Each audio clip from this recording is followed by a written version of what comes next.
জানে যে গণতন্ত্ৰত আচলতে ৰাইজেই ৰজা বা গণতন্ত্ৰত ৰাইজে যি ন্যায় বিচাৰি নিৰ্বাচনত অৱতীৰ্ণ হয়, কিন্তু সেই নিৰ্বাচন যেতিয়া এককেন্দ্ৰিক হয়, কোনোবা ব্যক্তি স্বাৰ্থৰ বাবে যদি সেই নিৰ্বাচন হ'বলগীয়া হয়, তেতিয়াহ'লে সেই গণতন্ত্ৰ কোনো মূল্য নাথাকে।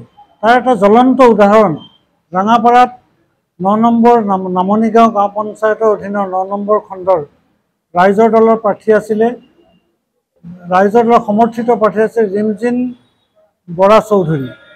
ৰিমজিন বৰা চৌধুৰীয়ে ৰাইজৰ দলৰ সমৰ্থিত প্ৰাৰ্থী হৈ প্ৰথম 2টা ভোট কেন্দ্ৰ আছিলে তাত। এই 2টা ভোট কেন্দ্ৰত টোটেল ভোট আছিলে 1165, 1167। কিন্তু প্ৰথম অৱস্থাত যিটো বক্স নিৰ্বাচনত গণনা হ'ল, তাত নিৰ্বাচিত গণনা মতে 322টা ভোট গণনা হৈছিলে। এই 322টাৰ ঠাইত কেৱল কিন্তু তেওঁলোকে ঘোষণা কৰিলে কিমান 323টাৰ পৰা 322টা ঘোষণা কৰা হ'ল। আচ্ছা, দ্বিতীয় ৰাউণ্ডত আছিলে 594টা ভোটৰ ব্যৱধানত ৰিমজিন বৰা চৌধুৰীয়ে 194টা ভোট লাভ কৰিছিলে। তেতিয়া নিৰ্বাচনী বিষয়াই কিন্তু ঘোষণা কৰিলে 189টা, যিটো 194 হ'ব লাগে সেইটো কৰিলে 189। তাৰমানে 6টা ভোট কমকৈ তেওঁ ঘোষণা কৰিলে। তাৰ ফলত হৈছে কি, আমাৰ যিগৰাকী প্ৰাৰ্থী আছিল সেই প্ৰাৰ্থীগৰাকীয়ে বিজয়ী হ'বলগীয়াৰ পৰা তেওঁ বঞ্চিত হ'বলগীয়া হ'ল। তেওঁ অৱশ্যে সেই ভোট কেন্দ্ৰত তেওঁ নিজেও গণনা কৰিছিলে। সেই গণনাৰ পিছত তেওঁ নিৰ্বাচনী বিষয়াক লগে লগে তেওঁ কৈছিলে যে এইটো ৰিকাউণ্টিং কৰাৰ বাবে। তেতিয়া তেওঁ ক'লে যে নাই, ৰিকাউণ্টিং কৰাৰ সময় উকলি গৈছে, গতিকে ৰিকাউণ্টিং কৰিব পৰা নাযাব। তাৰপিছত তেওঁ নিৰুপায় হৈ আমাক ক'লে, আমি পিছত তেওঁ ডিচিক আমি নিৰ্বাচনী বিষয়াক আমি ক'লোঁ গোটেই কথাখিনি। নিৰ্বাচনী বিষয়া ডিচিয়ে এসপ্তাহ সময় লৈছিলে।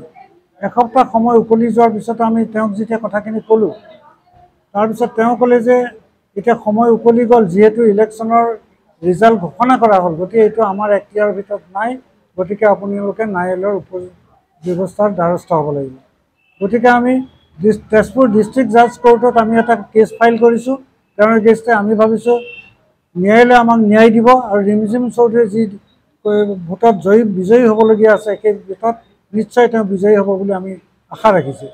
গতিকে এই যে এককেন্দ্ৰিকভাৱে তেওঁক প্ৰাপ্য ভোটৰ পৰা বঞ্চিত কৰি এগৰাকী নিৰ্বাচন হ'বলগীয়া ব্যক্তিক আঁতৰাই বেলেগ এগৰাকী প্ৰাৰ্থীক বিজয়ী বুলি ঘোষণা কৰিলে, সেই ক্ষেত্ৰত আমি সাংঘাতিক দৃঢ়তাৰে আমি ইয়াৰ প্ৰতিবাদ কৰিছোঁ। আৰু ভৱিষ্যতে যাতে এনে কাৰ্য নহয় তাৰ বাবে জিলা প্ৰশাসনক আমি ইয়াৰ বাবে অনুৰোধ জনাইছোঁ আৰু এই বিষয়ত সতৰ্ক থাকিবলৈ আমি আহ্বান জনাইছোঁ। আজি তেজপুৰত ৰাইজৰ দলৰ জিলা কাৰ্যালয় উদ্বোধন কৰা হয় আৰু ৰাইজৰ দলৰ হৈ ভৱিষ্যত আহিবলগীয়া নিৰ্বাচনসমূহৰ প্ৰতি লক্ষ্য ৰাখি শোণিতপুৰ জিলা আৰু লগতে সমগ্ৰ অসমত যিধৰণে ৰাইজৰ দলৰ কাম কাজ আগবাঢ়ি গৈছে, অখিল গগৈ ডাঙৰীয়াই এতিয়ালৈকে শোণিতপুৰত 2-3বাৰ ভিজিট কৰি গৈছে। সেই হিচাপে আজি জিলা কাৰ্যালয় উদ্বোধন কৰা হ'ল আৰু আহিবলগীয়া আগন্তুক নিৰ্বাচনত সজোৰে প্ৰতিদ্বন্দ্বিতা কৰিবলৈ বাবে ৰাইজৰ দল সাজু।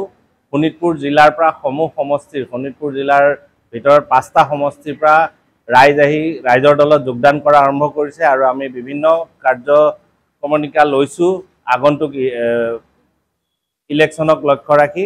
আৰু যোৱা নিৰ্বাচনত পঞ্চায়ত নিৰ্বাচনতো ৰাইজৰ দলৰ কেণ্ডিডেটসকলে প্ৰতিদ্বন্দ্বিতা কৰিছিলে। কিছুমান ঠাইত তেখেতসকল বিজয়ী সাব্যস্ত হৈছে আৰু কিছুমান ঠাইত 2 নম্বৰতো আহিছে। গতিকে ৰাইজৰ দলৰ শোণিতপুৰত এতিয়া ক্ষমতা বাঢ়ি গৈছে, ৰাইজৰ সঁহাৰি পাইছোঁ আৰু আমি ৰাইজক আগত লৈ পেলাই ৰাইজৰ দলৰ কাম কাজ আগুৱাই নিম বুলি আগন্তুক দিনত আশা ৰাখিছোঁ। আৰু আজি আহমেদাবাদত হোৱা বিমান দুৰ্ঘটনাত, এয়াৰ ইণ্ডিয়াৰ বিমান দুৰ্ঘটনাত যিখিনি নিহত হৈছে সেইসকলৰ প্ৰতি গভীৰ সমবেদনা জ্ঞাপন কৰিছোঁ আপোনালোকৰ জৰিয়তে। আৰু ভৱিষ্যতে যাতে এনেকুৱা ধৰণৰ দুৰ্ঘটনাত পতিত হৈ এনেকুৱা ধৰণৰ ঘটনা নহয় তাৰ বাবে সকলো ধৰণৰ বিমান কোম্পানী আৰু চৰকাৰক সজাগ থাকিবৰ বাবে আহ্বান জনাইছোঁ।